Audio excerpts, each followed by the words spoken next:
байдаг. Орхон цогцлбор сургуулийн Монгол хэл уран зохиолын багш. Бидний үйл ажиллагаа бас нэг өөр нэг нэгнээсээ ялгаа биш. Монголын тамирчин таарсан марсан ингээл телевизээр ярьж сонсч чад. Одоо харчлаа. Би нөлөө Москвадаас харж ирсэн. Москва жоохон тийм байхад. Хүний хэрэг биш юм шүү дээ. Морог төрөг хэрэг 1970 онд миний аав хэлсэн үг. Манай тэгэл хоош. Ингээл нэг 9 орн байсан. Манай нэвтрүүлгийг хүлээж авч үзсэн.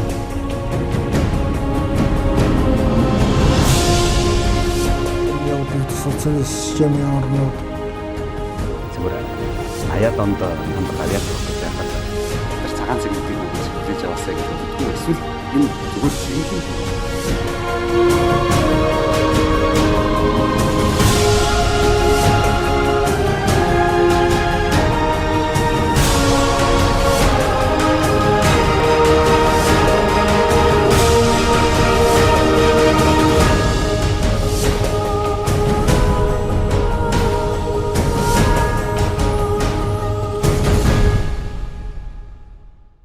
Сайн бацхан үзэгчтэй та бүхэнд Оромын төргий Эрдэнэ телевизийн уран бүтээлчлээс үзэгч та бүхэнд зориулан бэлтгэж хүргэдэг сэтгэлээ чин сэтгэлийн ярилцлагын энэ удаагийн дугаарт оролцохоор бидний урилгыг хүлээн авч манай студид хүрэлцэн ирсэн эрхэм хүндтэй нэгэн зочныг үзэгч та бүхэндээ танилцуулъя. Монгол улсын Гавьяат багш Булган аймгийн Сайхан сумын уугуул Орхон аймгийн Баян өндөр сумын харьяат Даваас өрөнгийн Ганчмэг.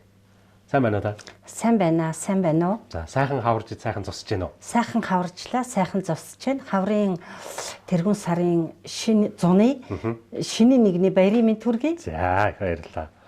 Танаар сонин сайхан юу байна? 50 сайхан да. За. Улаанбаатар явж байна. Эрдэнэт гэртээ ирж байна. Тэгжил хаварчлаа. Ер нь. Улаанбаатар ямар ажлаар явах юм? Ер нь манай хүргэн ч одоо дэлхийн авраг. За. Тэгээд одоо тамирчнаасаа болоод дасгалжуулагч болсон. Тэгээд дасгалжуулагч боллоо ч гэсэн тамирчтай аваад ер нь төв дэлхийгээр л явдаг. Тэгээд маамануудаа очиж хардаг. Явх хооронд нь. Тэгээд сая ирлээ Азийн тоглолтод яваад ирсэн. Тэгээ одоо дахиад дэлхийн авраг олимпийн бэлтгэлд гарах юм байна. Тэр хооронд нь Эрдэнэ дотоороо ирээд сайхан байна. Булган аймгийн Сайхан сумын уугуул гэж таныг тэгж байгаа. Зүгээр нэвтрүүлэг өндөрлөх болоогүй хэдий боловч та Булган аймгаараа нэг бахархаач, нэг онгорооч. Миний аймаг бол үнэхээр анхдагчдын үлгий. Олон одоо улсын бааtruуд, хөдөлмөрийн бааtruуд, гавьяатууд, одоо доктор, профессоруд, сансрын нисгэгч, Монгол хүн ганцхан нисгэд манай Булган аймгийн анхдагч нь байлаа. Манай аймаг бол ерөөсөө удмаараа, нутаг орноороо бахархсан, гавьяатуудыг олноор нь төрүүлсэн, үр хүүхдэд нь цалгиж халгсан, Булган уулын өвөр төснөөрөө туйлын их баяртай сэтгэл хангалуун байна. Олон сайхан зөвлөдүүдийг хэлж болох байна. Тэр олон сайхан зүйл тэр Булганчуудын төдийгүй монголчуудын бахархалт хүмүүсийн нэг нь та байна. 1942 дугаар оноос Монгол улсад Монгол улсын Гавьяат багш гэдэг эрхэм цолыг олгож эхэлж. Тэр нь бол бүгд найрамдах Монгол ард улсын Гавьяат багш 99 байна. Монгол улсын Гавьяат багш бол та 21 гэх нь. Тийм ээ? Тэрийг ч бас сайн тоолоогүй юм биш үү? Монгол улсын Гавьяат багшийн 21 гэх нь та юм.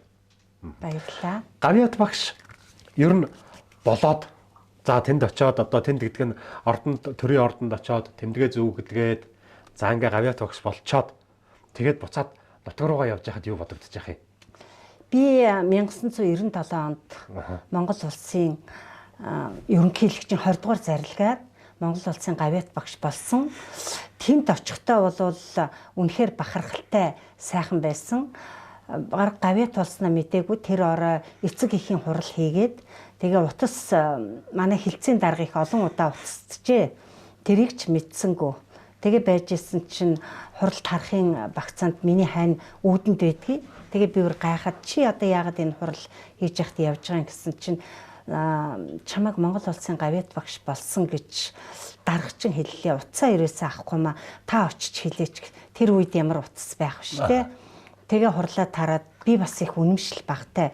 Үний юм уу гэж тэгсэн чинь за даргатайгаа яриарэ гэт. Тэгээ явдгийн. Тэгээд би гэртээ харьсан чинь хамгийн бахархалтай нь одоо энэ хаан банкнд захирал хийжсэн ус төрч миний хүү вэ? Дорчрүүгээ хүү. Тэр одоо 7 дугаар ангид байгаа. Тэгээ гэртээ ороод ирсэн чинь Монгол улсын гавьяат багш болсон ээжтэй баяр хүргээгээд толны одоо юун дээр нэг юм уцаар хийц татаад тавьсан. Ээжээ та уцаа одоо гэрийн уцтай байлаа тэр үед. Тэгээ уцаа ойрхон байгаараа танилуу маш их олон хүн уцсаж байгаа гэхт тэгтэл би огшсон, хөөрсөн, баярлсан үний юм уу гэж ингэж асангуут л утас дуурч эхэлсэн. Тэгээ захирал минь ярьсан, хэлцийн дарга ярьсан, одоо хичээлийн эрхлэгч минь ярьсан. Тэгжил би нэг ер нь үнэмшсэн шүү. Тэгээд намайг боловсролын газраас гавьяат авахт минь бүхэл бүтэн 69 гаргаад гавьяатыг зөвлөхээр одоо манай Эрдэнэт хотод ажиллаж амьдарч байгаа одоо Буян Жаргал гэж залуу байна. Уурхайчин соёлын ордонд ажилладаг. Тэгээд тэр намайг авч гавьяатын минь одоо зөвлөхээр бит хоёр одоо Улаанбаатар явж илаа. 2 сарын 5-нд их хүйтэнд тэгээ очисон. Очиход бол би үнэхээр бас их бахархаж байсан. Би чинь одоо ардын багш Авдай, улсын багшийн их сургуулийн ректор Отхон Сөрөн гэсэн ийм 2 хүнтэй зэрэгцэж Монгол улсын гавьяат цолыг зүүхтэй тухайн үед одоо нэлээд олон удаа тодорхойлсон боловч тэнд очиод би өөрийнхөө одоо залуу сайхан насаар баг иччихсэн тэр хүмүүсээс тэгээ Отхон Сөрөн багш юу гэж хэлсэн гэхээр чи цэд залуухан хамгийн залуу гавьяат багш боллоо гэж хэлэхэд би бас их бахархал өөрөөрөө одоо бахархал сэтгэл бас төрж исэн. Тэгээ буцаж ирэхэд манайхан чинь орхон суман дээр ер нь нижгээд олон хүмүүс тосож хүлээж авч бид нар баг гавьяатаа аваад маргааш нь ер нь шүнжэнгөө явж ирсэн. Маш их зам халтаргаатай тийм байла. Олон сайхан хүмүүс намайг ухтсан. Цэцэг навчаар одоо дүүрэн ийм л сайхан сэтгэл төрж орхон голын ирэг дээр одоо бахархалт хүмүүсээр ухтуулна гэдэг бол үнэхээр бас сайхан юм байна лээ. Энэ мөч надад одоо хизээч мартагдаггүй. Одоо ч миний нүдэнд тав тодхон санагдчихэ. Та хамгийн залуу гэхээр хэд орчим настай байлаа? Би 44 настай Монгол улсын гавьяат багш болсон. Тэгээ яагаад тэгж хэлснийг бол нэг их судлаагүй. Нэрэл одоо залуугаараа авлаадаа л гэж тухайн үед бодож ирсэн. Ер нь дараа нь бол хамгийн залуу гавьяат шүү гэж ер нь хэлдэг байсан шүү. Одоо бодоход л 44 нас залуу биз? Залуу байлгүй яах. Цэл залуу хүн. Балчир. Тий, балчир бага нас. Та яагаад багш болсон юм? Би ер нь багш болох түүхийг яриул нэлээд урт түүх байна. Би ер нь эмч болох хүсэлтэй байсан юм. Тэгээд биднийг одоо сургууль төгсөж эхлэхэд хуваар ирдэг байлаа. Хуваар ирэхдээ хүйс зааж ирдэг. Эрэгтэй тэд, эмэгтэй тэд. Тэгээ ер нь багш болно доо гэсэн ийм бодолтой бас сурлагын хувьд ч гайгүй хүүхэд байсан. Тэгээд манайд ангаахын дунд сургуулийг эрэгтэй хүүхэдд хуваар ирсэн. Ганцхан хуваар. Тэгээ манай ангид Нямдаш гэдэг хүү би тэр ангаахын дунд аваад би дараа нь багшийн сургууль авч ирсэн. Уг нь аав минь болохтэй зэрэг намайг бас санхүүч талын болгох гэж их мэрийсэ. Аавтайгаа хоёулаа хуваар авах гэж ятсан санхүүгийн техникум байна, худалдааны техникум байна. Миний хүү одоо Улаанбаатар руу л явж ивэл тэр сайхан хувааруудаас аваач гэд. Тэгээ би яагаад багш болсон юм бэ гэхээр миний найзууд багшийн сургууль авдээ. Лавга гэдэг охинтой үерхдэг байсан. Тэр багшийн сургууль аваад гараад ирэхээр ер нь тэрийг дагаад багш болчдөг юм уу гэсэн бодол төрөөд тэгээ би багшийн сургуулийг авчихсан шүү дээ. Сонин тохиолдол байгааз. Танай аав ямар мэргэжилтэй юу хийдэг юм бэ? Миний аав чинь барилга угсралтын конторт няруу хийдэг байсан. Олон жил бас нэгтлэн хийсэн. Худалдааны байгууллагт ажилладаг байсан учраас охиноо Улаанбаатар явуулах гэсэн. Би бол Арангай багшийн сургуулийг сонгож авсан өөрөө. Тэгээ манай багш нар аавыгаа яагаад сонсдгүй юм? Яагаад Улаанбаатар явдгүй? Эсвэл чи 9 дугаар ангид орооч гэсэн санал тавьж исэн. Тэгэл би ер нь багш болно л гэж л яг л тухайн үед шийдвэр гаргасан шүү дээ. Багш болно гэж яагаад багш болно гэдэг чи одоо бусад одоо юу гэдэг юм багшийн дээд сургуулийн одоо хим физик геометрийн багш болж болох л байсан шүү дээ. Заавал багангийн багш байдаг нь ямар учир? Гэхдээ ер нь би 8 дугаар анги төгсөөд би их олон дүүнэртэй. Айлын хамгийн том нь 9 үлэн 6 эрэгтэй дүүтэй. Ер нь би 8 дугаар анги төгсөөд техникум явчих юм бол аваад явчих юм бол хурдан төгсөж ирээд ээж аавдаа туслах юм байна. Тий, ерөөсөө гол зорилго тийм байсан. Тэгээд багшийнхаа үгэнд хүртэл ороогүй явж ирсэн шүү дээ. Зүгээр хүмүүр янз бүрээр бодох бах таны багш болсон түүхийг одоо ингээд цугсаа ярихад багш болъё гэж болоогүй л үе юм байна шүү дээ. Ер нь бол ээж аавдаа туслаад хэдэн дүүгээ нэг гарын ганцганд хүргэчих гээд л те нэг бүтэн 8 дүүтэй байсан. Бүтэн бакал өмсүүлчих гээл ингэсэл юм байна шүү дээ. Хэрвээ та өөрийнхөө одоо тэр хүсэж исэн сонирхож исэн эмчийн мэргэжлийг сонгосон бол магадгүй зүгээр хүсээгүй байж багш болоод гавьяат болсон юм чинь хүсээд очисон бол бүр ардын болох ч байсан юм болов. Тэрийг би таашгүй. Би ер нь заримдаа боддгийн шүү дээ. Би яг өөрийнхээрээ байсан нь Монгол улсын гавьяат болсон болооч гэж боддгийг. Эмч бол нэг гавьяат болцсон байх байхаа гэж ер нь санаанд буудаггүй. Аав минь бол намайг гавьяат болсны дараа миний охин өстө өөрөө багш болно гэжээч болсон чи үнэхээр өөрөө өөрийгөө мэддэг охин юм байна гэж бахархаж нэг удаа миний цайлган дээр хэлж ирсэн шүү. Тэгэхээр би тухайн үед ер нь гавьяат болснараа ээж аавыгаа нэг ганцхан удаач баярлуулсан байж магадгүй гэж бодож явдгаа. Та одоо тэгээд аав нүг нь бол охин минь Улаанбаатар яваасаа их хотод очиосаа их хотын соёл хараасаа за тэгээд миний бодож байгаагаар эдийн засгч болоосаа гэж дотроо битүүх их бодож таньд ч бас их ядгаж те. Гэтэл та би багш болчих арангаа явчих яваад өгч. Юу гэж хэлсэн?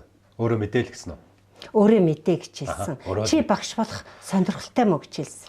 Тэгэхээр нь би олон одоо дүүнрийг чирч үсгэснийхээ хувьд бол би эвдвэ гайгүйтэй байхаа би ер нь багшийн сургуульд явъя л гэдэл ингээл явцсан юм. За тэгэл явчиж. За таныг айгуул хүргэж өгсөн үү? Хүргэж өглөгүй яа. За тэгж таарна. За тэр тэгээд үйл явдал тэндээ ингээд тэр үедээ үлдэж гавьяат болоод ирлээ. Аавдаа очиод өнсүүлсэн чи юу гэж яах юм? Миний аав ээж хоёр ч асгартлаа уйлсан шүү. Ягаад ч юм би уйлаг байхад аав минь ээж минь баярлж уйлсан. Тийм учраас би түрүү ээж аавынхаа ачиг ганцхан удаа хариулсан байж магадгүй л гэж бодож идэгий. Ер нь хариулсан хариулаагааг бол бас сайн мэдэхгүй. Юм хэлсэн үү? Охинтой баярлалаа л гэж хэлсэн. Таныг 44 нас хүрсний чинь дараа л том хүн болж ял гэж бодсон байна шүү дээ. Тэгсэн. Тийм ээ. Ер нь тэгсэн. Тэрнээс өмнө бол одоо эцэг их тэр нь өөр хүүхэд нь 60 70 хүрсэн чинь нялхаараа л байдаг дөө. Нялхаараа л байдаг ер нь. Та ч одоо тэгж байгаа хүүхдүүд. Тэглгүй яах вэ? Миний том хүү Болгон аймагт багш залуу байна. Дараагийнх нь улс төрч Эрдэнэт хотод амьдарч байна. Дараагийнх нь эдийн засагч охин Улаанбаатарт байна. Энэ гурав надад гурлаа л нялхаараа. Эхнэр нөхрүүд ч гэсэн жоохнороо л юм шиг ингэж бодогддаг шүү дээ ер нь. Гэтэл та бол 44 нас хүрээл улс чи үнэлээл улсын том хүн болоод ирж шүү дээ. Тухайн үед би яг тэгж бодоагүй. Гэхдээ тэгэхдээ таныг одоо охин том болжээ. Хүү том болсон бай шүү гэдэг шиг. Том хүн болжээ л гэж үлэн зөвшөөрч байна тийм ээ. Тэгсэн ярилцлаган дээр ээж нь 2 цэрэл, 3 цэрэл, 4 цэрэл урчин өстө охиноо толсно гэхэд ээж нь нойргүй л хонлоо даа гэж ярилцлага өгсөн байдгийг амьд цэрвэндээ өгсөн. Тэр ярилцлагыг би үзэг тоолондоо хоёр нүдний нулимс өөрөө ирэхгүй асгардаг. Одоо ч гэсэн би ээж аваа, дүүнрээ, найзуудаа, багш нараа, шавнараа, асран хамгаалагчдыг бодоход баг нулимс дүүрч байна. Аягаар дүүрч байна. Та юу гэж боддгоо? За ээж нь ингээл хурчин нойргүй хонлоо, цаг тутам сэрж цаг хараад л охинтойгоо хурдхан уулзах юмсан гэдэг хүсэл байсан баг. Гэхдээ зөв ээж болгон боддог шүү дээ. Минт сайн яваад ирээсэй гэсэн болов гавьяаттай хурдхан уулзах юмсан гэж бодсон юм болов? Минт сайн яваад ирээсэй гэсэн. Тэр өвлийн хүйтэн байсан. Тэндээс гараад уцас холбоо барихын үгүй. Урд өдөр нь гараад шүнжэнгөө яваад орхины цаана нэг утаа гарч байгаа айлд 6 цагийн алдад орж ороход тэр айл цайгаар чанчихсан. Үүрээр. Тэгээд манай авч явсан буян жаргал дарга хэлж ирсэн. Би Монгол улсын гавьяатыг ахуулаад ингээ ирж байна. Утаа гарч байгаа айлд ирсэн цайн бориглаад байж байгаа маа. Бид нар бол үнэхээр одоо их тийм аз хиймэртэй явж байна гэ. Нөгөө айл чинь бүр хөл болоод тавхтай идээ засаад олон хөөрхөн хүүхдүүд нь унтаж ирсэн. Тэр дүр зөрөг бол надад ястай би ямар сайхан малчин айлаар анх удаа гавьяатын тэмдэг зөөгöd орвоо гэд тухайн айлч баярлсан, би ч баярлж ирсэн шүү. Би танаас одоо энэс шал өөр нэг зүйл асуух гэж байгаа. За. Та түрүү нэвтрүүлгийнхэнд би чинь дэлхийн авраг хүргэнтэй хүн шүү дээ гэд. Нөгөө булганыхны хэлдгэрийг аархуу хэлж байна. Үнэ. Дэлхийн авраг Монголын Жудовын 60 кг-ын жингийн тамирчин Дэмчгийн Гамбатын Болдоотор гэдэг цууд тамирчин байна. Тэдний адам ээж нь та. Хүргэнчин гавьяат болоод ирэхэд та миний охин азтай юм даа л гэж бодсон уу? Үгүй энэ хүн гавьяага байгуулад Монгол улсын гавьяатыг зүүж гинэ гэж бодсон. Би охиноороо бахархаас илүү баг өөрөөрөө бахархсан. Дэлхийн аваргааг дэрэгдээсээ төрүүлдэг ийм азтай ээж бас байдгаа гэж би бахархаж байсан шүү. Охиноороо бахархалгүй яах вэ? Ийм сайхан одоо залуугийн ханин болоод ханин бүхэл бүтэн одоо дэлхийн аварга болоод Монгол улсын гавьяат болоод манай хаалгаар орж ирнэ гэдэг шиг тэрэн шиг бахархал байхгүй. Манай багш нар бас намайг омгшуулдгийг. Та өөрөө гавьяат болохоор гавьяатыг дуудчихъя гэж. Тэр бол тийм биш ээ. Би хүргэнээрээ асар их бахархдаг. Би одоо хүүдүүдтэйгээ л адилхан 3 хүүтэй, 3 охинтой л гэж бэр хүргэнээрээ байнга бахархаж идэг. Би яагаад энэ тухай асууж байгаа гэхээр таныг гавьяат багш болоод булган нутгийн хэлээр даваад орж ирэхэд хадмууд чи юу гэж утсан болоо л гэж асуух гэжсэн. Миний хадмууд бас баярлсан л баг. Баярлсан байж таараа. Тий. Гэхдээ яагаад чи яг тосход болол одоо том ахмал очиж тоссон. Ээж хоёр маань бол бас өндөр настай хүмүүс байсан. Гэртээ хүлээж байсан. Багш гэдэг хүний тухай монголчууд их эрхэм дээдэд бодож ярьдаг. Эрт дээр үеэсээ.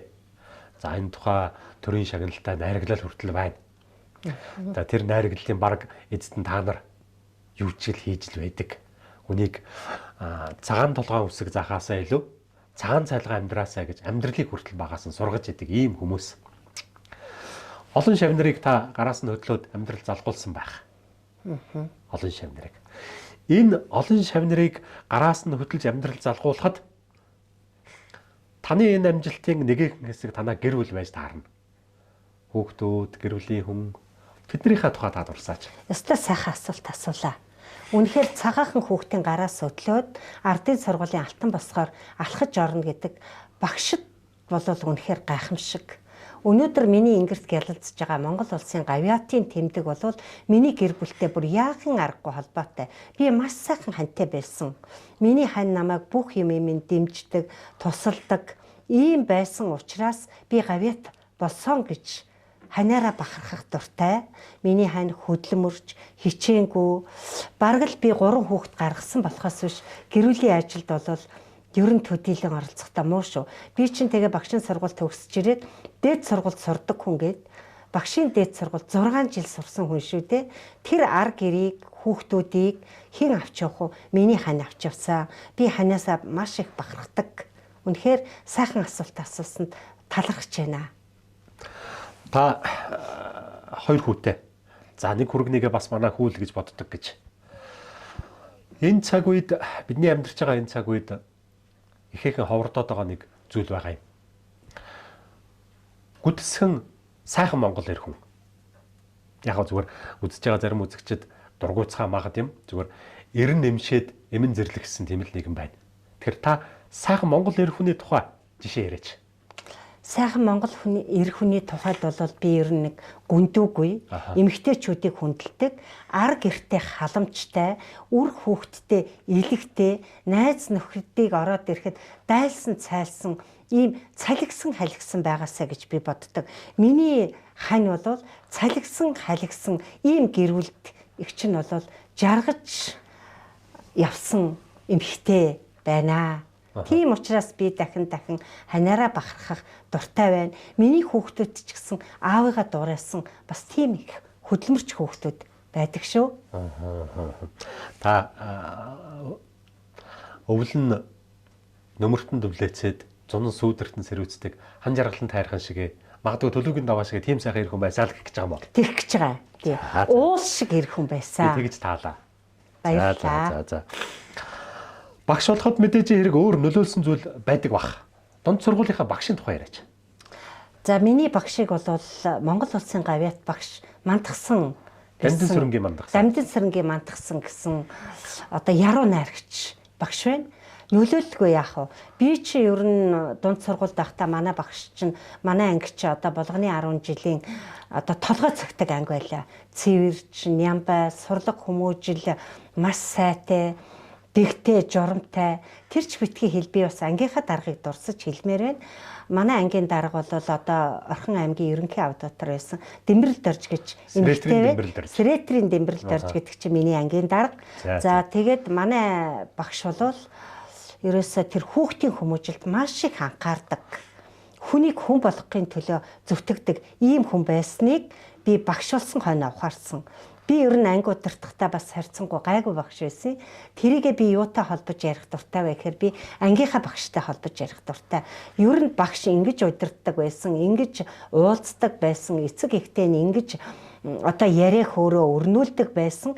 Тийм болохоор би багшийнхаа замлаар багш болох ёстой шүү гэсэн эрдмийг заахаас илүү би хүнийг хүн болгох талаар, эцэг эхтэй ойр дотн ажиллах талаар ер нь багшаасаа л үлгэрлийг авч даган дураач багш болсон доо ер нь. Одоо манай зарим үзэгчид магадгүй Мандахсан багшийн тухай бодож байгаа бах. Он цагийн ирэхээр нэг юм өвөө болж гой залуу байсан уу? Гой залуу байсан. Багш чинь дугуй ундаг. За. Тэгээ бид нарыг одоо 8 дугаар ангид байхад цагаан хоол иддэг байсан шиг сандгийг. Тэр нь яагаад мэдчихээн ихтэй зэрэг энэ ангийн дарга Дэмбэрэл Дорж хоёрыг аваачиж дүнгээ бичүүлдэг. Би дуудаж өгнө, Дэмбэрэл Дорж бичнэ. Эсвэл ингээд тэгтэл багш дандаа л нэг цагаан хоол идэж байх, махтай хоол идэж яхаа нь яагаагүй. Тэгээ би бид нар ер нь ярьдгийг багш ер нь энэ цагаан хоол иддэг байсан. Болоод ийм цэвэр байдаг юм уу, цэмцгэр байдаг юм уу гэж ярьдаг үе байсан шүү. Их сайхан багш байсан да. Ер нь мэрэгжилтэй их агуу байсан. Гэхдээ ангидаа хичээл заадаггүй байсан. Зөвхөн л ангийн удирддаг. Манайд ч одоо хэл уран зохиолыг бол Даштава гэж багш заадаг. Тэгээ ер нь бид нарыг маш их шахна. Яагаад гэвэл хэл уран зохиолын багшийн ангийн хүүхдүүд өшөө илүү байх хэрэгтэй гэж. Тэр үеийн зүгээр манай нэвтрүүлгийг үзэж байгаа болгончууд байвал зарим санах байх нь Давагдэрж багш, Цэрмаа багш гэд болгоны одоо уул шиг том нөмөртэй багш нар байлаа шүү дээ. Та тэдний тухай бас жоохон дурсаач. Ямар сайхан юм бэ? Цэрмаа багш бол миний захирал байсан шүү. Ажилчин болсон хойно. Би нэг ажиллаад 3 жил болж яхад манай сургуульд захирлаар ирсэн. Тэгээ яг нэг жил ажилласан. Би ер нь энэ багш болсныг Болгон хотын 1-р 10 жилийн нөмөр нөөлөгтэй миний одоо сурчээсэн, надад хичээл зааж байсан багш нарын гар дээр ирсэн. Тэр багш нар бол багшийг багш болгодог, хүүхдийг хүмүүжүүлж чаддаг ийм одоо мундаг хамт олон дотор орсон учраас би тэдний дэмээр ер нь гайгүй ажилласан. Багш нараас айдаг байсан, имээдэг байсан, асуудаг байсан, сургалдаг байсан. Тэгээд алхамаар ер нь бол тийм дөрөө бол олж авсан гэж боддог. Сайхан захирлууд бол олон байна. Бүгдийг нэрлэхэд бол таатай л байна. Та багшийн сургууль төгсөж ирээд сургуультай эргэж ирээд багшилж танд хичээл зааж ирсэн багш нар ч байж исэн. Тэгсэн. Та багш болцсон гэдэг ихэд ер нь ямар хөө санагдтыг? Би ер нь багш болж ирээд багш нарын контакт бараг ордгүй байсан. Багш нараас их имээдэг байсан. Багш болоод би багш нартайгаа зэрэгцээл багш нарын конторт одоо журнаалаа барьж ороод суух бол надад маш их тааламжгүй тийм мэдрэмж төрдөг байсан учраас ангиараа эргэлдэж байгаа л тэгэл хичээлдээ ордог. Яг хаа ер нь ингээд нэлээ хэдэн жил ажиллаад бас нэг гайгүй байх шүү гэсэн дөр ороод ингээд ирэхээр багш нарынхаа дунд орж бас ярьдаг. Нүүр бардан гэхүү дээ. Тий. Бас би нэг шавь гайгүй ажиллаж байна шүү. Багш надаар одоо бахархах нь юу юм? Миний шавь гайгүй байна шүү гэж тийм мэдрэмж төрж мэднэ гэж хаяахан зэрэгцэд суудаг байлаа. Бараг л одоо ер нь нэг 8 жилийн дараа шүү. Би ч их цэл залуудаа 8 жил ажиллаад боловсролын тэргүүний ажилтан цол тэмдэг авсан. Тэгээ манай захирал хэлж ирсэн 28 настай чи боловсролын тэргүүний ажилтан авлаа гэд. Тэгэхэд би бодож ирсэн энэ тэргүүний ажилтаа авахд одоо нас ямар хэрэгтэй байдгийн болаа гэд тухайн үед бодож ирсэн. Үнэхээр л би цэл залуухандаа авсан юм байна лээ. Тэгээ манай тэр багш чинь өөрөө 30-таа авсан гэсэн манай захирал Бадрах гэж одоо гайхалтай хүн одоо 90 настай одоо амьд сэрүүн байна. Тэгээд 28 настай авлаа би 30-таа авчаасаа гэж хэлэхэд залуухан байжээ. Одоо энэ юун дээр одоо нас хилтгэн яаж байгаа юм бол тэгс нэрэл бодоход би арай залуухан авсан. Ер нь ичгэвтрэл байсан байл лээ дээ. Шагнал авах ичих хэрэг байна уу? Үгүй ичдэг юм байл лээ. Юу нас ичих юм? Шагнаж авах чинь. Багшигаа аваагүй байхад авдаг. Би багшигаа аваагүй байхад гавьяа толсон. Багш ч авах болоогүй л байсан байлгүй дээ. Үгүй манай багш бол их гайхалтай хүн байсан шүү. Бага тий? Бага. Одоо ч байна. Багшигаа ярьсных би танаас ингэж асуух гэсэн.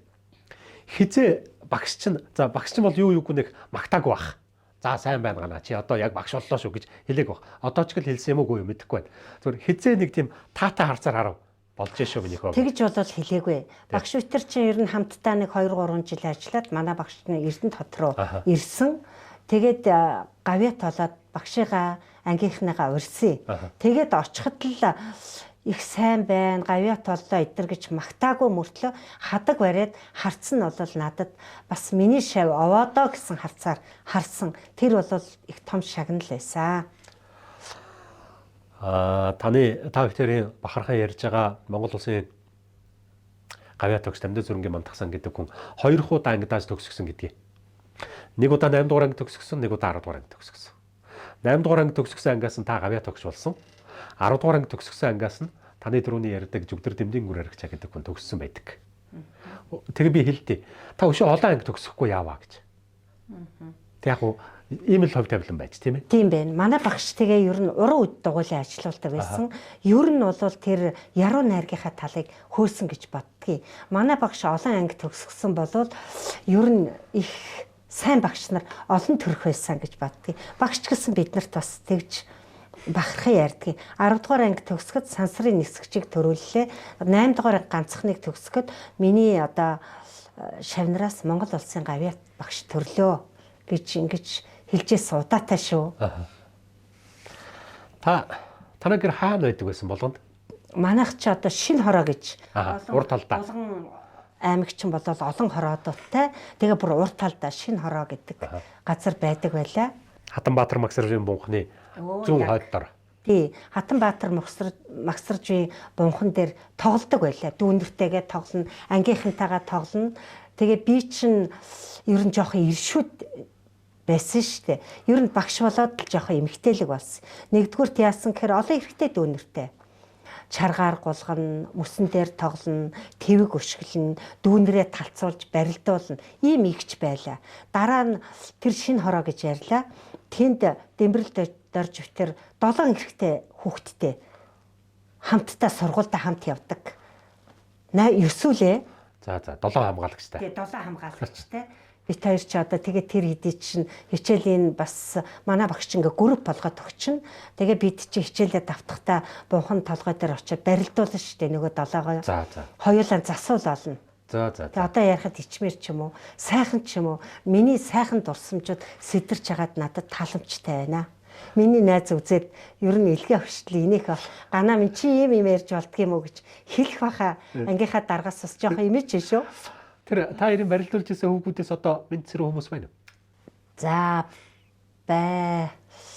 байна дорцрон гэд залуу байгаа. За тэгээ уг нь бол одоо их олон сайхан Нямдаш гэд манай тэр Нямдаш ч одоо Улаанбаатар хотод ажиллаж амьдарч байгаа. Би нөгөө уучлаарай мэд зэрэг хүн байна уу гэдг нь та нарын насны доо жоохон том тоо хэлэх гээд байгаа учраас тэгээ хэлсэн шүү. Ангийнхаа хүүхдүүдийг яриад дурсаад ингээд сууж яхад хүн бүхэнд ертөнцийн байдаг хизээч солигддоггүй ганцхан албан тушаал. Манай ангийн охин, манай ангийн хүү гэдэг үг байна. Та нөгөө ач зээнээр харж байгаа. Энэ тухайгаа ингээ ярихаар тэд нар юу гэж хүлээж авах юм? Ангийнхаа охинтой уулзна гэхээр би ер нь манай ангийнхаа ирнэ гэж тэгдэг юм аа. 2 хүүхэдтэй байсан ч тэгээд одоо манай ангийн хүүхдүүд ирэхгүй юу? Одоо Дэмбэрэлд орж байна, оюун цэцэг гээд хэмжил зүй стандартад одоо нэгтлэн олон жил хийсэн бүсгүй байна, ганц чимэг гээд тэгээ манай ангийнхаа ирсэн чинь үгүй та манай ангийнхан гэдээсэн чи эмээ өвнөр ороод ирлээ штэ гэжсэн. Ер нь насаараа бид нэг ангийнхан. Ер нь одоо ч бид нар уулзаад найзаа, ангийн охин, ангийн хүү Хөвгүүд хүртэл уулзаад бид нэр өхөртгөн шүү. Хөөе ангийн ах ёстой сайн уу гэдээ уулзгаараа. Тэгэхээр насаараа бид нэг ангийнхаа гэдэг нь түүндээ байдаг юм болов гэж бодож байна. Таныг одоо тэгээд хүүхэд байсан гэхэд ач цэнэрч юу итгэх юм ерөөсөө ингэ төрөгтөн л та имэйл байсан шүү дээ. Ер нь тэгээ зураг үзүүлэх шүү. За. Тий. Би юм газ тухтай байсан. Пионерын гишүүн байсан, эвлийн гишүүн байсан, баатарчуудын гишүүн байсан гэл. Тэгтээ хүүхдүүдтэй ер нь бол ярих бас их сонин сайхан сэтгэл төрүүлдэг юм байна лээ. Тэгээ би ч одоо багш болохоор надад одоо маш их одоо завгүй үзэх тийм цомгууд байдаг.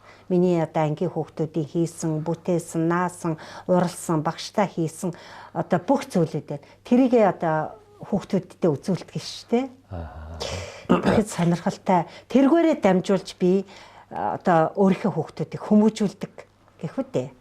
Миний шавнар ирээд ч гэсэн зургийнхаа цомгийг үзээд, битсэн зүйлээ үзээд өстой уралдан ярин шүү дээ.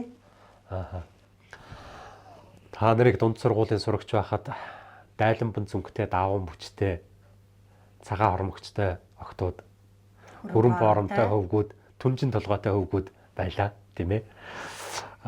Хүүхдүүд тэр үед ингээд нөгөө ангаараа юм уу хороогоороо талцаад нэг сайхан зодоо хийдэг байлаа шүү дээ. Чолоон байлдаа. Тийм юмд орж ив. Орж ирсэн. Тэг манайх ч одоо хүрэн дүнзэн байшин гэд 3 хүрэн дүнзэн байшинд байдаг байлаа бид нар. Тэгээ манай тэр сургуульчин болохоор галчтай, гал төлдөг.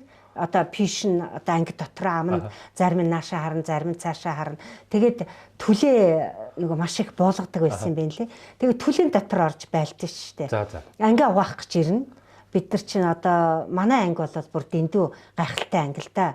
Тэгээд нөгөө будцсан шал байна шүү дээ. Тэр шарыг чи өстой өнгийн гартал зүлгэн. Бүгд үртэс сасгана. Үртэс сасгаж байгаад эхлээд зүлгэн. Багш бол яг харж байгаад ийм технологиор угаана гэдгийг бол заад дараа нь бол дарга нарт үлдээгээд явна. Тэр хооронд чинь бид нар чинь бас хүүхдүүд л юм чинь тэр түлээний юун дотор хашаан дотор ороод наан цаанаасаа хэд байлтчиад гүйж орч. За. За. Би одоо таныг багш уснаас ч хойш үйл явдлыг яриулах гэж байгаа. Ер нь сурахгүй хүүхэд гэж байх уу? Байхгүй. Сурдгүй хүүхэд гэж Байхгүй. байхгүй. Түлхүүрийг олох хэрэгтэй. Түлхүүрийг олсон байхад бол сурахгүй хүүхэд гэж байхгүй. Улаанбаатарт байна уу? Эрдэнэт хотод байна уу? Аймгийн төвд байна уу? Аслагдсан суманд байна уу? Баригадад байна уу? Орчин болол ирсэн хамаагүй. Оюун ухаан л хэрэгтэй. Орчин хэний хүүхэд байх нь хамаагүй. Хэний хүүхэд байх нь хамаагүй, орчин хаана байх нь хамаагүй. Эрүүл саруулал байвал. Эрүүл саруулал байвал тэр хизээтэй сурна. Багш хүн түлхүүр олох гэж бас нэг хэцүү асуудал бий.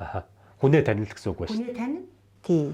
Хүнээ танил, ар гэрээ судлана, юун дээр гацаад байгааг олж түлхүүртнэ. Ялгүйх л юм дээр гацдаг шүү дээ. Тэрийг олоход л тэгэл явна. Маш хэцүү сурагч юм таарч яв. За яах вэ? Ер нь хэцүү сурагч гэхээр бага ангийн багшийн хувьд бол яад гэхээр хугацаанд бид нар унших хэрэгтэй. Хугацаанд уншихгүй хүүхдүүдийг хэцүү сурагч гэж байгаа юм. Хугацаанд нь уншуулахыг бол мэрийн тэр хугацаа болтол 3 сарын хугацаанд цагаан толгой уншид сурах хэрэгтэй. Тэр хугацаанд тухайн хүүхдийг түлхүүрийг олно, эцэг эхтэй нь хамтран ажиллана, тэгжээч л уншилт сургана шүү дээ. Надад бол нэг актер хүүхд бол ер нь харьцангуй гайгүй. Гэхдээ чи намайг одоо их л юм мундаг багш юм байна. Монгол улсын гавьяат их залуугаараа хүртсэн. Ер нь бүгдийг одоо чистээ сургаад тавьчихсан байна гэж бодож болохгүй. Би чинь бас амьдралдаа 3 хүүхэд улираасан багш байгаа. Тэрэндээ би одоо болгон харамсч яадаг. Тэр 3-ын өмнөөс. Тэр нь яасан гэхээр би 1973 74 оны хичээлийн жил төгсөж ирээд тэгээд хуучин систем гэж байгаад шинэ системд шилжилтийн үед ирдэг. Тэгээ хуучин системээс улирсан 12 хүүхдийг ангид тараагаад явах гээд миний ангид оруулчихдаг. За шинэ багш ангид. Шинэ багшийн ангид өгчий. Нөгөө ангиудаас болохоор чинь 5 хүүхэд авч байгаа. 5 хүүхэд нь болготой зэрэг 2 нонд сурдаг, 3 сайн сурдаг. Яагаад гэвэл 12 улирсан хүүхэд оруулсан учраас энд бол ингэнэ гэд багш нарын яг суулгаж байгаад манай хичээлийн эрхлэгч Долмаа гэж одоо маш их шудраг хүн байсан шүү. Дөнгөж одоо төгсөөд ирсэн надад өөрийнхөө хүүхдийг өгсөн байхад нь би 10 хоногийн дараа би мэдчихсэн. Тэгээ би дулмаа огшод маш их талархаж байдаг. Тэгээд яагаад мэдсэн гэхээр нэг хөвгтөө явдлаа ярьж болох юм. Яри. Тэгээд би нөгөө багш болоод нөгөө баавгатай чихэр ингээд ширээн дагавраа задлж хаяахан идэн нөгөө хүүхдүүдээ одоо даалгаврын нөхчөл би ч хүүхдтэйгээ л адилхан хүүхд нөхөр байсан. Тэгээ байжсэн чи манай хичээлийн эрхлэгч нэг дуудаад чи ямар их чихэр идтгийм бэ гэж хэлэхгүй юу? Гэхдээ энэ хаалганы завсрал манай хичээлийн эрхлэгч хараад байдгийн байна да гэж би ингэж бодож илаа. Тэгээ яг нэгдүгээр дутагдлын минь хэлсэн учраас би дуугаал байсан. Тэгээд дараа нь би бодохгүй юу? Багш нартаа ороод хэлдгийг. Манай хичээлийн эрхлэгч миний чихэр идтгийг яаж мэддэг байна багш нараа гэдэл ярихгүй юу? Тэгэлгүй яадгийн дулмаа огшийн хүүхэд чинь танаа ангид байгаа аахгүй юу гэж. Тэгээд охиныг би хамгийн урд суулгацсан дулмаа огшийн охиныг ч мэдэхгүй. Тэгэхээр ер нь дээр миний хэлдэг шиг судалгаа маш чухал. Эцэг их маш чухал байдгиймаа гэдгийг ер нь ажилласан жилдээ би ч мэдэрсэн шүү. Тэгээд би багштай маш их талархдаг. Тэр ч үтгийн хэл баяраа гэд манай баасан ч багшаа ангиас орсон ангийн дарга хүүхэд нь манай ангид хуваарлагдсан юм байна. Тэгээд би 9 сарын 1-нд чинь уйлж багш болсон. Яагаад гэвэл зэрэг ээжээрээ хөтлүүлж багш болсон. Яагаад гэхээр нөгөөд нэг 12 хүүхэд л намайг тойрно үхээс ангиас авсан тэр сайн хүүхдүүд чинь дөнгөж багш болоод ирэхэд чинь ирэхгүй штэ над дээр 31-ний өдөр бөөм баяр болоод. Тэгээ би нэг 12 хүүхэдтэйгээ тэгсэн гэж жагаад гэртээ харж уйлдгийг. Би ер нь хэрэггүй багш боллоо ээжээ. Би ер нь ингэсэн гэ нөгөөд адал үйл явдлаа яасан чинь миний хүү өстө чадна. Тэгээ ээж минь надаа багш боллоо гэд нэг хүрэн торгон дээл хийж өгөөд би нэг хөөрхөн цүнх аав минь авч өгөөд тэгээд хүүхдүүд 9 сарын 1-нд эцэг эхээрээ хөтлүүлж ирдэг болвол ирсэн болвол би багш болохын 9 сарын 1-ний өглөө ээжээрээ хөтлүүлээд сургуулийн хаалгаар орж багш болж исэн хүн шүү дээ. Гоё юм те. Сайхан юм аа. Тэгээд миний охин сайн багш болно гэд үнсэд гарсан ер нь сайн болох эхлэлийг тавьчихсан ч юм болоо миний ээж гэж боддог шүү дээ. Ээжийнхээ ачиг хариулах ёстой л гэж их бодож ирсэн. Ер нь. Гоё түүх байна. Ээжийнхээ ачиг хариулна гэдэг дээр би бас тэгж бодож байна. Танаас суух гэж байна. Яавал ер нь ээжийнхээ ачиг хариулдаг юм. Та одоо бүр ээж бүтэл эмээ шүү дээ. Хүүхдүүд чи яаж хариулж байна? Ээжийнхээ ачиг одоо хүүхдүүд минь ажлын амжилттай хийгээд амьдрал ахын тэгшхэн тэгэл явж ивэл ээжийн ачиг хариулна. Түүнээс ээждээ одоо нэг төрсөн өдрөөр нь ч юм уу ямар нэгэн баяраар цэцэг барьж гүүгээл ээжээ та яах вэ гэж гүүхтэй гол нь бишээ. Би ер нь тийм юм хүсдэгчгүй. Миний хүүхдүүд бол нь ерөнхийдөө мэднэ. Ээждээ сайн явнаа, ажил амьдрал минь дажгүй байна гэд уцаар ярьцдаг. Хаяахан ороод ирдэг. Ойрхон болохоор энд байгаа дорчрыг л харддаг юм да. Нөгөөдөл бол ер нь ихэнхдээ одоо баяр ёслоор л ирнэ штэ. Ойрхон болохоор хүүгээ ороод ирэх юм болов уу гэж харна. Энэ нөхөр бас ажил ихтэй. Гэхдээ миний хүү ороод ирэхдээ сүү бариад гүгэд ороод ирэхэд нь бас ээж нь баярлдаг. Ер нь зөв тэгш явах ээжийн ачиг бүгдд нь хариулчихна уу. Ээжийн ачиг ээжийн ч гэлтгүй ээж аавын ачиг хариулах нь элэг бүтэн эрүүл ажил амьдрал нь тэгшгэл байвал ачиг хариулдаг л гэж би боддیں۔ Яг зөв. Адилхан бодож байна тий хоёлаа. Би яг тэгж боддог. Тий тэрнээс биш магнаг торг өмсгөж гоёод ч яах вэ тий? Яг. Манцуутай байхдаа уйлж ирснээрээ л хүүхэд нь баядаа гэд. Ямар сайхан үгүй. Таны 9 сарын 1-нд урд өдрөн жоохон уйлж чаад л ээжигээ дагаад залуу хүн бас жоохон эцэн ч байж магадгүй. Гэхдээ ингээд ирэхэд одоогийнхоор бол ээж аав хоёр чинь их л үнэтэй брэндээр гоёол иржтэй сайхан хүрэн торгон дээл өмсгөөл нэг сайхан цүнх бариулаад л магадгүй тэр үед танаас илүү гоё хүн байгаагүй бах. Яагаад тэгэхээр өмссөн хувцсандаа бас ижигээ дагаад ирж байгаадаа л ээж минь тэгээд бас өөрөө дээл өмсөд тэгээд ээжтэйгээ хөтөлцөөд ирснийгээ би ерөөсөө бүр би ч одоо ингээд багш болохоор ч олон ингээд л зүйлтэй тулгараа штэ. Тэгэхэд би ер нь багш нарт ярьдгийг. Би ээжээрээ хөтлүүлж уйлж багш болсон хүн шүү гэд. Тэгээд дээр нөгөөд нэг сайн багш бишээ гэж нэг хэллээ штэ. Тэгээ би нөгөө 12 хүүхдээсээ 3 хүүхдийг нулраачдаг. Тэгээ би ямар их гомдоо бол дээрээ дахиад улирсан. Дахиад би багш болгож сураагүй. Нөгөө 12 хүүхэдтэй чинь ноцолдож за энэ гурвал одоо явахгүй юм да гэд улираасантаа би одоо ч би гимшдэг юм. Тэгээ би нэг хэдэн жилийн дараа багшийн ажлыгээд ер нь нэг 7 жил ажилласан байсан баха. Байж ясан чинь гадаа нэг морте залуу иржээ гэд манай жижиг багш хэлдэг. Тэгээд гараад татсан чинь миний нөгөөх ширэндүү 1 литр сүү нэгийн битанд хийцэн. Багшаа би танд энэ сүүг авчирч. Тэгтэл би нэг баг зэрэг ухаарсан шүү. Одоо би маш их гимшдэг. Би хүний амьдралыг 1 жилээр хойш татдаг ийм багш байх ч гэж тэгээд шагналаа авахтаач би тэрийг бодсон хэвээрэл байсан. Уужуу сэтгэлтэй Монгол хүн бүхэн таны сая ярьсныг сонсоод ойлгох бах. Ямар гайхалтай сэтгэл вэ? Сүү өрөөд ирж гэнэ гэдэг, тийм ээ. Таавал сэтгэлдээ хүний амьдралыг 1 жилээр хоошин татаад гэж өөртөө гимшээд байдаг. Ширэндээ сайхан сүү бариад ирж. Сайхан сүү бариад ирж. Одоо тэрнээс хойш тэр гуравтаа ер нь таарлдаг уу? За ер нь ховрдоо манай Ширэндэв чинь Орхон аймагт Орхон суманд Булган аймгийн Орхон суманд сайн малчин болсон. За. Тий. Тэр бол миний ястай хизээч мартчихгүй бахархлаа. Нөгөө залуучууд нь бол цэрэгт явсан. Тэгээд цэрэгт явбал амьдрал ахыгаа хөөгөл явцгаасан да. Ер нь нэг хэдэн жилийн дараа бол би нөгөөдхийгээ доод ангид орохт нь бол байнга ордог байсан. Нөгөө ангид нь ордог, багшд нь хэлдэг, дэмжээрээ, туслаарай гэл ингэдэг байлаа л да. Тэгтээ уучраа мэдхгүй хүүхэд байсан дөө. Магадгүй одоо тэр гурвын нөгөө хоёр нь зэрэгт явсан хоёрын хэн нэг нь энийг үзэж байгаа ч байж магадгүй. Тэ. Үзэж байгаа ч байж магадгүй юм. Хэрвээ үзэж байгаа бол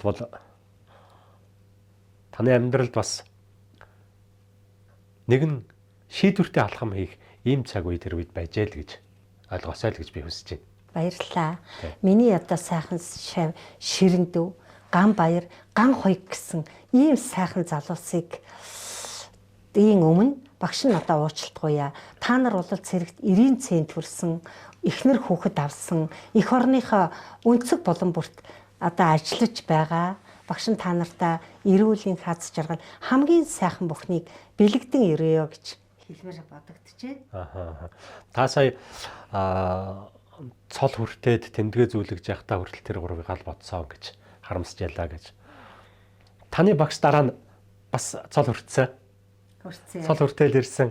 Магадгүй та нар өргөн олноороо ангиараа очсон байх. Одоо ганц төгсгсөн 8 дугаар анги нь багштай баяр хүргэсэн байх. Багш чинь тэр үед бас та нарыг бодсон байх та. Та төрүүлж нөгөө энэ үйл явдалд хүрсэн учраас мэдж байгаа тийм. Багш баярлсан. Манай ангийнхан багшийг богоноос тоссон. Тий. Тэр нь яасан гэхээр ер нь 10 дугаар ангийнхан төгсгсөн одоо Гүр Аргачаа Баатрын ангийнхан нэг их эрдэнтэр байдгүй болоо гэж би боддгийн. Манал гэж ангийн даргатай анги шиг байгаа.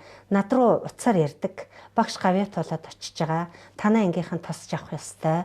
Энэ үүргийг бол чамд өглөө. Чи бол Монгол улсын гавьяат багш шүү гэсэн үүргийг бол ах нар бас өгнө шүү дээ. Тэгээ бид нар очиж тоссон. Багш баярлсан баха. Тий, баярлсан ер нь. Баярлалаа нэг чи хил гаргахгүй хаа тий. Гаргахгүй. Манай багш чинь хил гаргахгүй. Та нар одоо ингээд одоо хэрнэл ангаараа ингээд уулзаал ангийн охтууд ингээд хаяа нийлээд л ярьж хөөрөөл ингээд амьдралын юусыг ярих вэ тий. Гэхдээ танаа ингээд 8 хэд гэдэг анги байсан? Манайх чи 8B. Тий, 8B-гийн охтууд ч гэл байх уу? 8B-гийн охтооч гэл бай. Инээлтэл хөхрөлдөөл тий. Хөхрөлдөөл. Одоо би нэг жоохон муухай үг хэрэглэж айлгуутайл. Айлгуутайл. Байж болно шүү дээ. Тэгдэг үү? Яагаад тэгж болохгүй гэж. Ер нь тэгдэг үү? Тэгнэ шүү дээ. Хүүхэд байснаа ярина, хинт захиа битснээ ярина, хинээс захиа авснаа ярина. Тэгээ амьдралаа ярина. Бид нар ч одоо 50 гаруй жил нөхөрлж байна. Тэгээ ямар нэгэн баяраар хүний амьдрал эргэх орчлонд зовлон жаргал тохиолдол нь бүгдд нь хамтдаа. Бид бүгд нэг ангийнхан гар гараасаа барилцаад явдаг. Энэ болвол манай багшийн бас суулгаж өгсөн хүмүүжил байж мэднэ. Бас сайхан ухамсартай ангийн охид хөвгүүдийн одоо бие биений гэсэн сайхан сэтгэлч байж мэднэ гэж ойлгож байна. Ангийнхаа хүүхдүүд юу н санах уу? Санана. Төрөнд хоёлоо зогсхон яриад өнгөрсөн нөмөр сүдэртэй бараа сүртэй сайхан ханийн тухай яриад өнгөрсөн. Таны гавьяат болоод ирэхэд за тийм сайхан монгол нэр бол нэг олон юм ярихгүй бах. Зүгээр нэг л их тийм бахархсан харж таныг өгцсөн үү? Би зүгээр би бол мэдэхгүй байна л да. Тэгсэн байх л гэж тааж байна. Юун дээр одоо манайхан чинь одоо ээж аав одоо гэр бүлийнхэн багш нар, шавь нар, эцэг эхчүүд одоо аймгийн төлөөлөлгээд бүгд тоссон. Тэгэхэд бол нэрээ өста бүр нэрээ бахархмаар л харагдчихсэн. Хүн чинь ингээл буугаал хамгийн түрүүн одоо ханиа харддаг юм уу гэж би ойлгосон шүү дээ. Угаасаа ч том биетэй, би хаатай тэгэл одоо сүрлэг сайхан харагдчихсэн шүү. Сайхан дээлээ өмсөж очсон байсан. Нэг л учир зүггүй барьж аваад тэврээл үнсэл тийм юм бол байхгүй. Та нарын үеийнхэн тийм байхгүй л дээ. Тий. Бараг ичингүүр тэгвэл ичингүүрх байх. Хүүнэр нь одоо ер нь хэр зэрэг сэтгэлд нийцэж яах юм? Сайхан. Яагаад гэхээр миний хан чинь өөрөө их одоо аж ахуйч, ажилч, хичээнгүй одоо хоол сайхан хийн. Өрх гэрийг бол одоо аав шиг, өвөө шиг, хан шиг өргөж явсан учраас хүүдэд одоо бүгд аавыгаа дуурсан. Ажилсаг. Тий, эхнэрээ төрөхт нь одоо шүлийг бол хинээс дутуугүй сайхан хийгээд өгчин. Миний том хүү чинь багш 3 сайхан хүүхэдтэй. Тэгээ хурдан морь ой хоббитай.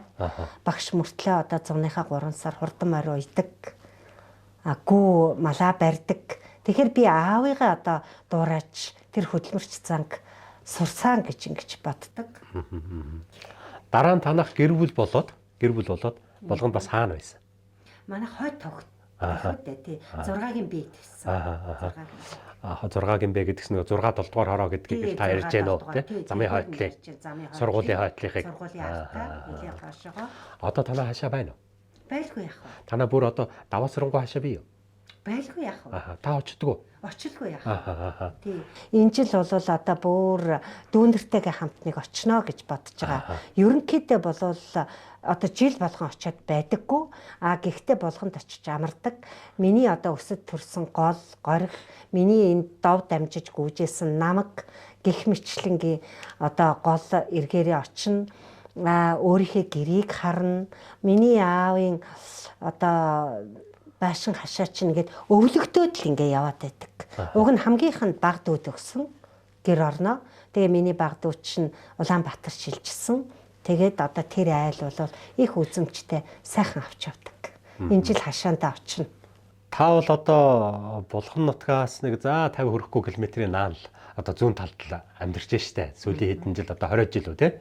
24 жил. За тэгээд амьдарч байна. Гэхдээ баруун зүгт мордоод л Булган төхөөл ирэхэр зэрэг ер нь яах вэ? Сэтгэл ямар болох вэ? Ер нь л огшин. Нулимс гарна.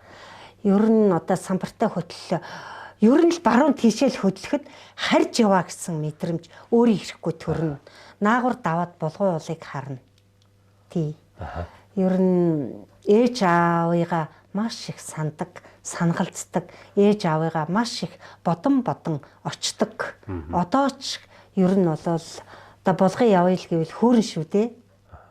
Одоо бол нөгөө зам тавиад Булган хотыг одоо яг хойноос нь очдог болсон. Жохон өмнөх нь бол Дашмиргны өндөр дээрээс баруун урд зүгт харахад суунгалсан хөх улс нуруулдаа тавьдсан ус шиг л харагдаж идэг штэ. Та зүтгэж гар тоглосон зүүн төрөний голыг гарахаар юу боддгийг? Гэхдээ тэнд ч одоо ер нь л нэг бага нас байсан болохоор тэр ер нь л огшин, омогшин. Ээж ааваасаа хойш бол өөрөө ирэхгүй нулимс асгарна. Тэгээ сайхан сэтгэл одоо төрүүлж гэн, сэдрэж гэн. Ер нь ээж аав бол одоо хаанаас ч олдшгүй хайрхан улам юм да. Миний ээж аав яасан сайхан өсгсөн, яасан сайхан хүмүүжүүлсэн гэж бодож байна. Энэ зүүн тэгвэл одоо Булган нутгаар очиод шинэ хороонд очиж багнасаа нэг дурсах нь. 6 дугаар хороонд очиж эдэр залуухан насаа бас нэг дурсах юм байна. Зүгээр Өмнө нь ярилцжсэн нэг зочин маань надад ярьж ирсэн.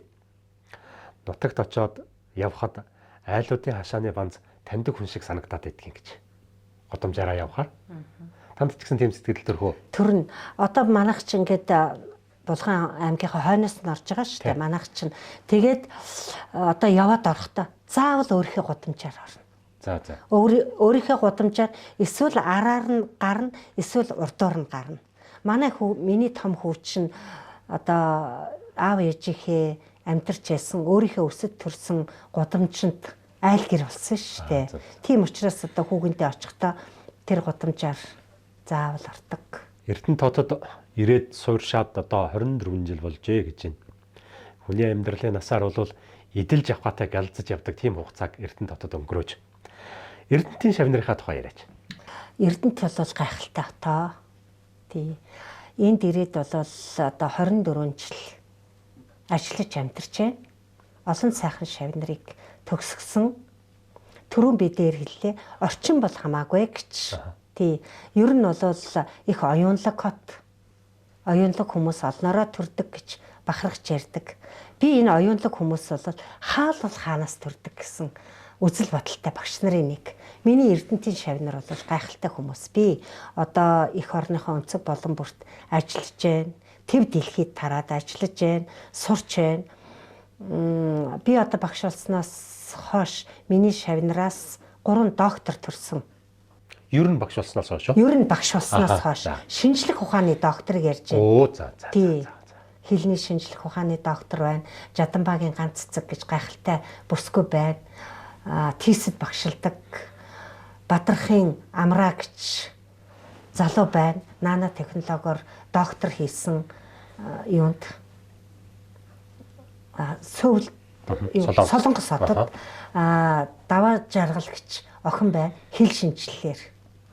Тэгээ олон одоо шавнараараа бол бахархаж байна. Гайхалтай. Эрдэнэт хотод гэж хэлснээс миний Эрдэнэт хотод одоо дааж төгсгсөн ангийн Марлмаа гэд миний ангийн дарга Марл Эрдэнэ гэд охин нодлон цэргийн сургууль хичээ өгдөглээ. Батлан хамгаалахын их сургууль. Батлан хамгаалахын их сургуулийг онц дүнтэй төгслөө. Ерөнхийлөгчийн шагнал авлаа. Батлан хамгаалах их сургуульд багшаар үлдлээ. Багш нь үнэхээр бахархаж яддаг шүү. Цэргийн сайхан хүн бас төрүүлээ тавьчлаа гэж бодож байна. Шавнар хаа газар амжилттай сайхан яваад амжилт үзүүлээд тэгээ багш руугаа бодвол зарим нь ярьдаг байлгүй тийм ээ. За багшаа би нэг ингэчлээ шүү. Доктор боллоо. Гавьяа байгууллаа гэд. Тэгэхэд ер нь хэр зэрэг амгшгүй. Өөрөө болсон юм шиг л батна. Тэгээд асуун сурна. Миний шавнар чи эргэх албаа их сайтай. 10 дугаар ангийнх нь хүртэл одоо золгоно гэд гүгэд ирнэ штэ. Тэгээ хідүүлээ золгож аваад шагаа тоглоно гэж. Тэгж хүртэл гэрээрээ бучгиндаг. Ер нь бол одоо багш нар одоо шавнар бол ер нь багш нарыг бол хизээч орхино гэж байхгүй. Сайж яв, саарч яв зовлон жаргалыг байнга хуваалцдаг. Тэгэхээр багшийн жаргал үнэхээр агуу юм да гэж бодож байна. Хүний амьдралын жам гэж нэг юм байна. Хүмүүс ярьдаг, сөрж болдгоо тийм юм. Жамын тухай та юу гэж боддог вэ? Бөмбөрцөг эргэж яхад бол тэр жам эргэнэ. Тэгж ойлгодог. Өнөөдөр би инээж яхад маргааш уулна. Уйлж суухад нөгөөдөр би инээ. Энийг л би жам гэж ойлгодог. Бидний урилгыг хүлээж авсан танд их баярлалаа. Ер нь таны бүтээсэн түүх төдийгөөс өдий хүртэл магадгүй өнөөдөр ийм одоо бахархалтай, аз жаргалтай, ийм эрүүл саруул, сайн сайхан явж байгаа ийм хүмүүсийн бүтээсэн түүх бол ариун байгаа. Тэгэд энэ түүхээс үзэгчдэд ердөө нэг жоохон л хэсгийг л одоо энэ тентээс нь тастаад л хоёлоо жоохон ярьж дурслаа. Өшөө олон сайхан түүхүүд би ээж аавынхаа тухай, дүүнрийнхаа тухай, ангийнхаа охтуудын тухай, хөвгүүдийн тухай, магадгүй багшийн сургуулийн ангийнхныхын тухай ч гэдэг юм уу. Маш олон зүйл би зүгээр түрүүн та бас нөгөө ярианда хэнээс захиа аваад тэнд захиа өгөөд гэж ярьж исэн амьдралаа холбосон хантайгаа анх таарсан тухай ч гэдэг юм уу. Олон түүх байгаа хүнд. Гэхдээ альва нэгэн зүйл эхэлсэн цагтаа бол дуусах цаг байх хэвээр. Би тэр ярилцлага өндөрлөлт өгч байгаа юм. Та бүхэн ярилцлагыг үзэж байгаа ангийнхаа хүүхдүүдэд гэдэг нь таны дунд сургуульд хамт сурч байсан ангийн найзууд болоод таны төгсгөж амьдралд хөтөлсөн шавнар энэ бүх хүмүүстэй та бас ерөөлөө үг хэлээч. За ангийнхаа охид хүүгүүдэд дунд сургуульд хамт суралцж исэн, тохой залган сууж исэн найзуудтай мөн багшийн сургуулийг хамт төгссөн, багшийн дээдийг хамт төгссөн ангийнхаа хүүхдүүдэд, охид хүүгүүдэд одоо эмээ өвөө болцгоосон өөрийнхөө төгсгсөн олон мянган шавнарт би нэг ийм шавар бахархна гэсэн ийм альбом авчирсан юм аа. Энэ болохтой зэрэг миний 15 анги төгсгсөн. Энэ 15 ангийн ийм цомог байгаа. Он оноороо ямар амжилт гаргасан, хинэн ангийн дарга байсан, хідэн хүүхэдтэй байсан, гих мэтлэнгийн ямар одоо анги хамт олноороо гавьяа шагнал хүртэж байсан гих мэтлэнгийн тэр ч битгий хэл энэ цомгийн одоо төгсгөлд нь болохтой зэрэг бүх ангийнхаа дарга нарын хамгийн нэг битсэн. Миний ангийн дарга тэрийг хэлж хамгийн хурдан сэтгэгч нь миний хамгийн анхны одоо ангийн дарга Баяраа. Дараагийнх нь хамгийн шилдэг удирдагч нь Эс буян дэлгэр. Одоо энэ дулааны цахилгаан станцад Санжаагийн буян дэлгэр гээд эмхтэй байна. Саяхан одоо энэ Гокийн шилдэг ажилтан болсон. За энэ тэгээд яагаад тэгж хэлж байгаа юм? Одоо ч ангийн дарга хэвээрээ. Нэгдүгээр ангид энийг ангийн дарга тавьсан. Одоо ангиа удирддаг ангийн дарга хэвээрээ. Тэгээд шилдэг удирдагч юм аа. Хамгийн ням байна Пүрүцэнд гээд охин байна. Хамгийн царайлаг нь Эрдэнэбаяр гээд хүү байна. Хамгийн дайчин нь Ариун болд гээд Булган хотод амьдарч байна. Хамгийн найрсаг нь Арднабаяр эдийн засагч залуу байна. Хамгийн өндөр нь Инкватор гээд эмч хүү байна. Хамгийн илэн далангүй Яриатэй гээд Зол жаргал гээд охин байна. Хамгийн хичээнгүй нь Болор туяа, хамгийн илгэмсүүн Марл Эрдэнэ, хамгийн инээмтгийн Гончиг дорж, хамгийн дүлгөөн нь Отхон баяр, хамгийн адтай нь Марл Эрдэнэ, хамгийн дуучин нь Баяр Жавхлан. Тэгээ энэний дараа би ч Маргад дээд сургууль 5 жил ажилласан шүү дээ. Тий, багшийг багш болгох гэж бас багш бэлтгэж байгаа сургуульд багш нарыг багш болох гэж бас нэлээд үтсэн багшийн нэгэ. За ийм сайхан түүх бол байна надад.